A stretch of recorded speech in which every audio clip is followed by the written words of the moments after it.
Из глубины веков до наших дней дошла эта традиция. Каждый год весной в Чечено-Ингушетии проводится праздник Илли, праздник песни, праздник танца. Край отцов, и равнины, и горы, где и ветры, и скалы поют. Музыканты, певцы и танцоры состязания в искусстве ведут.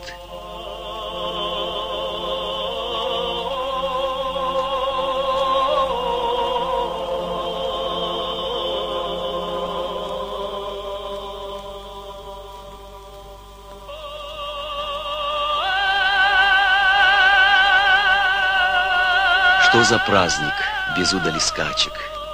Кони-птицы, года не беда. Самый первый заезд предназначен для старейших джигитов всегда.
Седой победитель в награду, как старинный обычай велит, Дечик Пондур получит и право праздник Илли лезгинкой открыть.